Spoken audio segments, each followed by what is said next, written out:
saya bilang, saya kurang tahu orang ini mau bertanya atau mau ngapain, gitu aja. Jadi mengulang-ulang pertanyaan, giliran dijawab ini ulang lagi, ulang lagi. Nah, itu agak lucu sekali menurut saya ya. Oke, di bagian awal tadi saya sudah menjelaskan ya. Mudah-mudahan saudara-saudaraku sudah menonton bagaimana pergumulan saya menjadi seorang Katolik berkaitan dengan patung. Silakan nanti diulang videonya. Ada tadi di bagian seri pertama. Oke, Abang sudah baca Alkitab sampai selesai belum? Kalau ditanya ke saya belum baca Alkitab. Ya, saya belum baca Alkitab. Ya, saya mohon maaf kalau Pak Edis ini lebih pintar dari saya. Oke, saya lanjutkan. Jadi semua apa yang dia kutip dalam video itu ada di pembahasan ini. Oke, saya bacakan saja supaya lebih cepat. Judulnya saya memberikan pernyataan bahwa orang Katolik tidak menyembah patung, seri kedua. Ya, ini saya berikan narasi bahwa memang kita sering menghadapi dialog ya. Dialog tentang pemakaian patung dalam gereja Katolik itu tidak ada habisnya, Bapak Ibu. Saya bahkan sebelum jadi Katolik itu sudah ada perdebatan itu, bahkan mungkin sebelum saya lahir. Jadi hampir semua media ya, kelompok yang menolak pemakaian patung atau ikon terus melancarkan serangan ya. Mereka terutama ya menyerang ajaran gereja Katolik. Meskipun tadi Pak Ivan sudah menampilkan bahwa banyak gereja yang memakai patung, memakai ikon ya. Nah, mereka ini suka sekali mengutip ayat-ayat di luar konteks ya.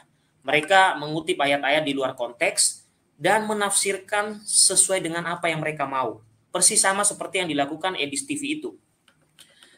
Kemudian ini bukan sesuatu yang kaget buat kita ya, saudara-saudaraku, karena gereja Katolik ini telah melawan bertubi-tubi tuduhan dari berbagai jenis bidat ya, itu sejak abad pertama hingga masa kini ya.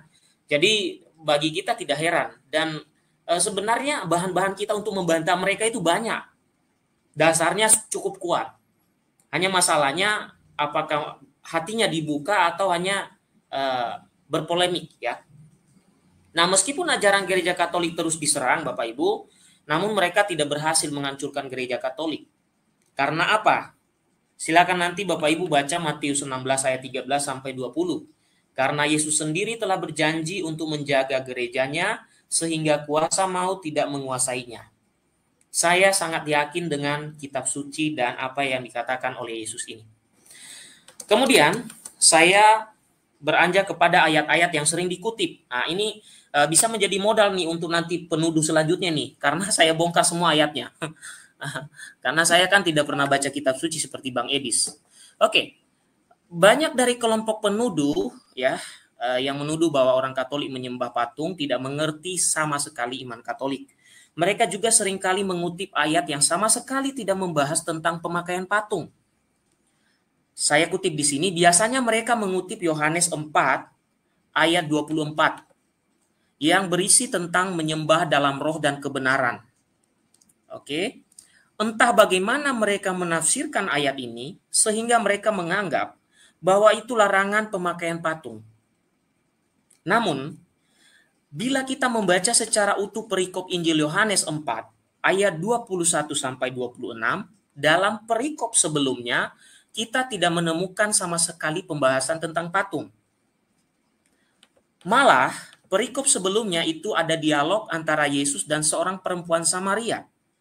Perempuan Samaria tersebut mengatakan bahwa penyembahan terhadap Bapa yang benar hanya ada di Yerusalem. Maka Yesus mengatakan bahwa telah tiba saatnya ya perempuan itu tidak lagi menyembah Allah di Yerusalem saja yang benar itu. Yesus mengatakan bahwa penyembah-penyembah benar menyembah Bapa dalam roh dan kebenaran. Dalam konteks ini, Yesus hendak meluruskan pemahaman perempuan Samaria bahwa Allah dapat disembah di mana saja. Jadi Yesus mau memberi pemahaman menyembah Allah itu di mana saja, tanpa terikat tempat. Dan lebih dari itu, Yesus menekankan yang terpenting dalam penyembahan adalah berfokus dan berpusat kepadanya. Maka perikop yang selalu dipakai ini sama sekali tidak menyampaikan larangan terhadap pemakaian patung. Ya, selama patung itu membuat kita fokus dan berpusat kepada sosok Yesus Kristus yang sesungguhnya. Lanjut lagi, kutipan selanjutnya. Saya bilang tadi kan saya tidak pernah belajar kitab suci, hanya Pak Edis yang pernah sampai selesai. Kutipan lain yang sering digunakan untuk menyerang pemakaian patung juga dalam gereja Katolik adalah Kisah Para Rasul 17 ayat 29, Keluaran 20, Yesaya 48, Mazmur 115, Ulangan 27, Keluaran 34, Imamat 19, Ulangan 4. Dan menurut mereka, kutipan ayat-ayat itu menunjuk bahwa pemakaian patung Yesus, Bunda Maria, dan Santo Santa dilarang oleh Allah. Oleh sebab itu, mari kita lihat kutipan ayat-ayat ini dan apa maksud konteks. Ya. Kemudian, sebelum saya lanjutkan, sebenarnya yang perlu saya pertanyakan itu di mana dalam Perjanjian Lama larangan membuat patung Yesus, Bunda Maria, dan Santo Santa. Nah, maka kita lanjutkan lagi.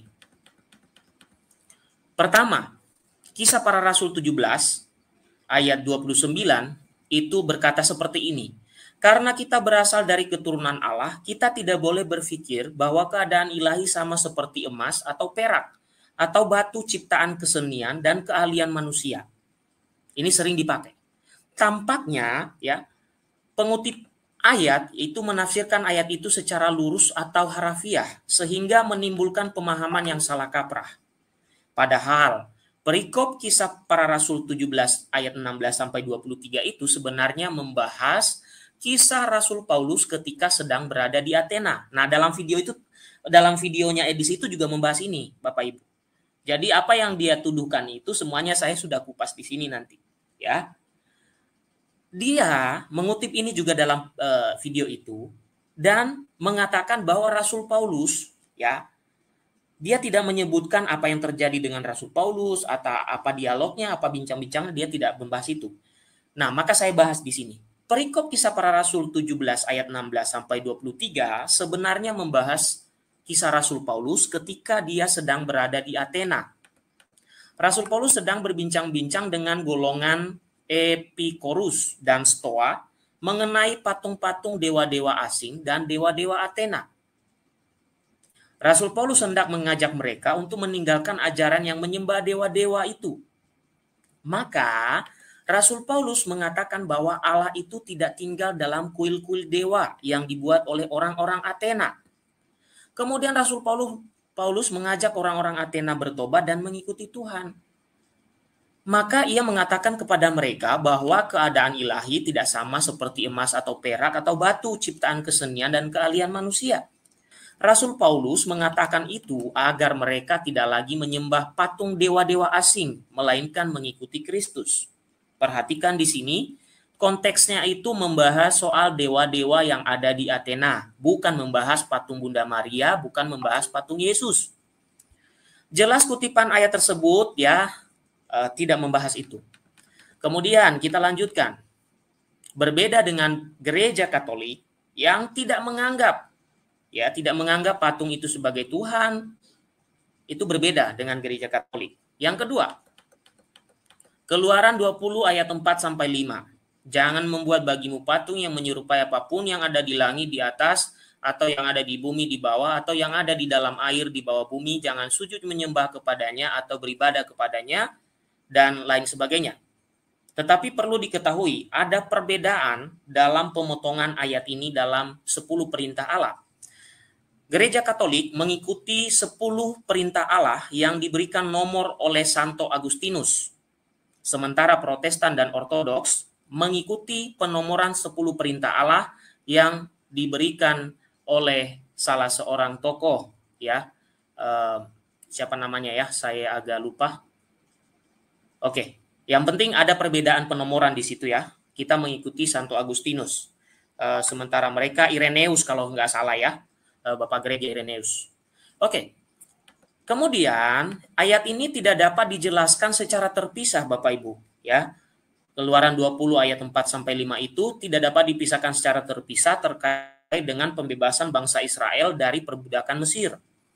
Dan juga tidak dapat dipisahkan dari pengertian yang sesungguhnya karena apa? Nanti bertentangan. Sehingga kita harus membaca dari satu kesatuannya sehingga kita bisa mengerti. Nah, ini menurut Lai tahun 99, saya tidak bacakan semua, tapi saya bacakan penjelasannya. Menurut orang-orang yang menentang pemakaian patung, ayat 4 dan 5 itu tidak dapat dipisahkan sehingga diartikan bahwa pengikut Yesus tidak boleh membuat patung dan tidak boleh sujud menyembah kepadanya. Tadi di awal saya sudah jelaskan soal sujud, mengarak patung dan mencium patung. Saya sudah jelaskan, silakan dilihat bagi yang baru bergabung. Kemudian, seandainya pandangan tersebut benar, ya, bahwa itu larangan membuat patung atau sujud di depan patung itu, maka Allah sendirilah yang pertama melanggar firman-Nya karena Ia memerintahkan Musa membuat patung ular tembaga dan patung kerub kepada Salomo. Tentu kita tidak ingin mengkontradiksi firman Tuhan, ya. Maka kita harus menghindari tafsiran lurus atau hurufiah. Oleh sebab itu, ayat di atas perlu dilihat dari berbagai bahasa. Maka dalam terjemahan bahasa Inggris, kita akan menemukan patung apa yang sesungguhnya dilarang itu. Oke. Bapak-bapak dari NAP CCB, you shall not have other gods besides me. Oke, others gods, ya. Jadi Allah lain. Kemudian dari RSV atau NIV, no other gods before me. Oke, jelas ya. You shall not carve idols, ya. Di sini semakin jelas yang dimaksud itu bukan patung yang menunjukkan Tuhan, tapi patung yang menunjukkan berhala atau graven image. Any graven image di King James Version, kemudian dalam CCB, ya.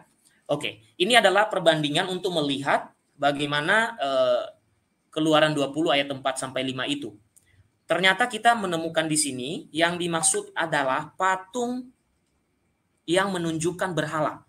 Yang dilarang itu patung yang menunjukkan berhala, misalnya patung Baal, patung dewa-dewi dari bangsa-bangsa luar orang Israel, ya, dan patung yang dituhankan. Nah, ini perbandingan lain, yaitu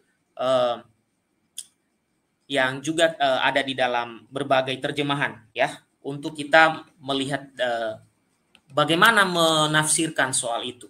Oke, dari catatan terjemahan tersebut kita menemukan bahwa yang dimaksud adalah carved idols, yang berarti patung berhala.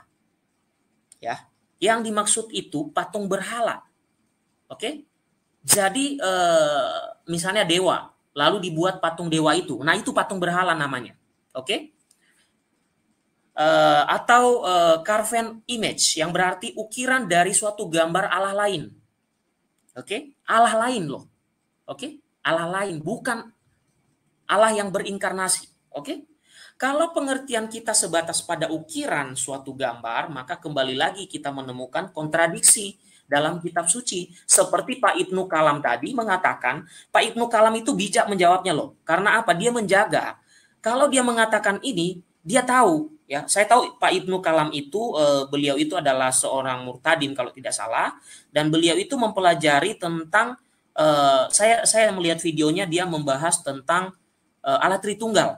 Bagaimana Athanasius menjelaskan tentang Allah Tritunggal, dan Ibnu Kalam ini menjelaskan kesalahan dari teman-teman sejawatnya dulu, ya, sebelum dia menjadi seorang Kristiani. Makanya beliau ini bijak dalam menjawab, karena kalau tidak kontradiksi. Nah, karena Allah sendiri memerintahkan Salomo membuat patung, yaitu patung malaikat dan ukiran-ukiran, maka tidak mungkin yang dilarang itu ukiran itu. Itu artinya nabrak semua isi Alkitab kita. Nah, maka tuduhan sebagian orang Kristen non-Katolik atau oknum itu bahwa Katolik menyembah berhala adalah keliru. Karena orang Katolik tidak pernah membuat patungnya berhala, tapi patungnya Tuhan Yesus. Tuhannya Yesus loh. Tuhannya orang Katolik yang dibuat patungnya itu Yesus Kristus itu. Dan membuat patung orang yang mereka hormati, bukan dewa-dewi, bukan berhala-berhala. Ya. Nah, malahan bila kita menelusuri lebih jauh Bapak Ibu, banyak ayat dalam kitab suci yang menunjuk bahwa Tuhan juga memerintahkan membuat patung. Tadi saya sudah cerita, membuat patung untuk keperluan ibadah. Misalnya Keluaran 25 itu terkait tabut perjanjian di mana umat Israel bersujud di depan tabut, juga 1 Tawarikh juga sama, Yeskiel juga sama, Bilangan juga sama. Dengan demikian kita menemukan bahwa Allah melarang kita menyembah itu patung Allah lain, ya, patung Allah lain atau patung yang dituhankan. Itu yang dilarang. Ya, tapi patung yang digunakan sebagai sarana tidak dilarang. Kemudian yang ketiga, Keluaran 34. Ini juga dipakai tadi ya, saya percepat saja, ya. Jangan kau buat bagimu alat tuangan. Ini yang dimaksud Keluaran 34 ini adalah konteksnya adalah Allah-Allah lain, yaitu Allah-Allah orang Amori, orang Kanaan, orang Feris, orang Hewi, dan orang Yebus. Yebus itu kata lain dari Yerusalem ya Bapak Ibu. Oke, jadi orang-orang Israel dilarang untuk menyembah dewa-dewi, Allah-Allah lain dari orang-orang Feris yang saya sebutkan itu. Itu konteksnya. Jadi jangan dipecah-pecah ya. Yesaya 48, maka aku memberitahukan kepadamu dari sejak dahulu sebelum hal itu menjadi kenyataan, aku mengabarkan kepadamu supaya jangan engkau berkata berhalaku yang melakukannya, patung pahatanku dan patung tuanganku yang memerintahkannya. Bapak Ibu, orang Katolik tidak pernah mengatakan yang menjawab doaku itu patungnya Bunda Maria, patungnya Yesus. Selalu orang Katolik mengatakan Allah Tritunggal yang menjawab doaku. Tidak pernah mengatakan yang menjawab doaku ketika aku berdoa di depan patung Yesus, patungnya menjawab doaku. Jadi konteksnya nggak masuk kepada Katolik ayat-ayat ini. Jadi ayat di atas tidak bisa dipisahkan dari kisah pembuangan bangsa Israel di Babel. Kecuali Anda itu modalnya hanya comot-comot dan membaca Alkitab seperti membaca koran. Nah, seperti kita ketahui, Yesaya bab 40 sampai 55 itu mengisahkan kehidupan orang-orang Yehuda dalam pembuangan. Mereka tidak mempunyai harapan lagi. Oleh sebab itu mereka mulai terpengaruh dengan agama Babel yang menyembah ilah-ilah lain dalam bentuk patung-patung tuangan Allah-Allah lain tadi itu. Maka Yesaya memberitahu mereka supaya mereka jangan menyembah patung-patung dari Allah lain itu atau graven image itu. Kemudian, jadi kalau hanya modalnya baca koran ya susah. Mazmur 115. Berhala-berhala mereka adalah perak dan emas. Buatan tangan manusia, mempunyai mulut tetapi tidak dapat berkata-kata, mempunyai mata tetapi tidak dapat melihat, mempunyai telinga tetapi tidak dapat mendengar, mempunyai hidung tetapi tidak bisa bernapas, ya, atau mencium, mempunyai tangan tetapi tidak dapat meraba-raba, mempunyai kaki tetapi tidak dapat berjalan dan tidak dapat memberikan suara dan dengan kerongkongannya. Nah, ayat di atas itu membahas tentang patung yang disembah sebagai Tuhan atau berhala. Orang Katolik tidak pernah mengharapkan patung itu berbicara padanya. Tidak pernah mengharapkan patung itu ya berjalan meraba. Jadi kalau Anda menuduh memakai ayat-ayat ini, Anda itu sebenarnya sedang memperkosa Alkitab itu. Memutilasi Alkitab itu. Mohon maaf kasar ucapan saya. Jadi yang merusak Alkitab itu bukan orang lain, kalian sendiri yang merusak itu. Ini konteksnya nggak ada sangkut pautnya dengan Katolik. Yang dimaksud ini orang yang berharap bahwa patung itu akan berbicara padanya, meraba dia, mendengarkan dia. Orang Katolik tidak pernah mengajarkan, kamu doa di depan patung, nanti patungnya ngomong sama kamu loh. Nggak ada kayak gitu. Kalau terjadi mujizat sekalipun tidak pernah dikatakan patung itu yang melakukan. Tapi Tuhan Allah melakukan melalui patung yang ada. Oke. Saya lanjutkan. Saya tadi sudah izinkan, jadi banyak waktuku ya. Karena ini saya kan melawan orang yang membaca kitab suci semua kan. Ulangan 27 ayat 15. Terkutuklah orang yang membuat patung pahatan atau patung tuangan, suatu kekejian bagi Tuhan. Buatan tangan seorang tukang dan yang mendirikan dengan tersembunyi. Dan selalu bangsa itu haruslah menjawab amin. Tidak ada ajaran Katolik ya yang berdoa atas nama patung. Selalu berdoa dalam nama Bapa, Putra dan Roh Kudus, Allah Tritunggal. Tidak pernah doa Katolik berdoa dalam nama Maria, dalam nama Putra dan Bapa. Tidak ada. Dalam nama Bapa itu sejak dari abad pertama. Dalam nama Bapa, Putra dan Roh Kudus. Baru katakan amin. Tidak ada mengatakan dalam nama patung Yesus, dalam nama patung Maria, maka kamu mengatakan amin. Tidak ada ajaran Katolik semacam itu. Maka ayat tersebut tidak ada kaitannya dengan Katolik.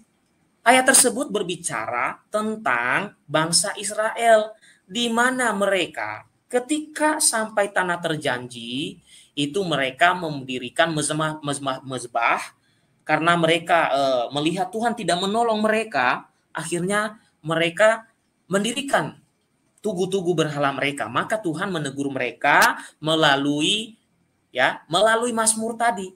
Jadi yang dilarang itu apa? Carve idols, graven graven image. Itu yang dilarang. Patung yang dijadikan Tuhan atau patungnya berhala. Bukan patungnya Yesus dan Maria. Nah, lanjut. Jadi ini kan kita melawan orang yang baca kitab suci semua kan? Imamat 19, janganlah kamu berpaling kepada berhala-berhala dan janganlah kamu membuat bagimu dewa tuangan. Akulah Tuhan Allahmu. Lah orang Katolik tidak pernah mengatakan bahwa patungnya Yesus itu patungnya dewa. Patung Yesus ya patung Yesus. Yesus itu siapa? Tuhan kami. Kalau kami membuat patungnya ya tidak bisa Anda katakan itu dewa tuangan. Bukan, itu patung Yesus karena murid-muridnya pernah ketemu dengan dia, pernah mengukir wajahnya dia, pernah melihat wajah dia, makanya dia bisa digambar. Dia bisa dibuat patungnya. Ya. Nah, kalau dewa tuangan beda lagi dong.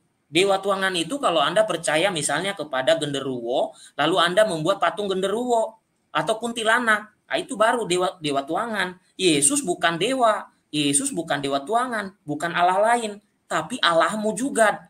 Edis TV ya. Oke, saya lanjut ke 8, Ulangan 4 ayat 16 sampai 19. Supaya jangan kamu berlaku busuk dengan membuat bagimu patung yang menyerupai berhala apapun, yang berbentuk laki-laki atau perempuan, yang berbentuk binatang yang di bumi, atau berbentuk burung bersayap yang terbang di udara, atau berbentuk binatang yang merayap di bumi, atau berbentuk ikan yang ada di dalam air di bawah bumi, dan juga supaya jangan engkau mengarahkan matamu ke langit, sehingga apabila engkau melihat matahari, bulan, dan bintang segenap tentara langit, engkau disesatkan untuk sujud menyembah dan beribadah kepada sekalian itu, yang justru diberikan Tuhan Allahmu kepada segala bangsa di seluruh kolong langit sebagai bagian mereka.